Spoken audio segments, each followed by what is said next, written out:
Всем добрый день. Меня зовут Смирнова Антонина, мне 74 года. Я живу в Самаре. Делюсь шикарным результатом.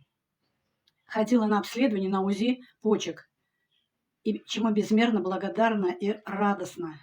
Мне в 2022 году были обнаружены кисты в обеих почках, потом конкременты, и еще обнаружено в 2025 году в марте это новообразование. Но сегодня сделала УЗИ, и вот я очень благодарна, что мои почки здоровы, ничего не обнаружено, и все это благодаря клеточному питанию 8-го поколения. И я благодарю нашего наставника Андрея Артуровича Шавура за создание таких уникальных продуктов, за такие шикарные технологии, которые дают результаты. Благодарю. Всем рекомендую.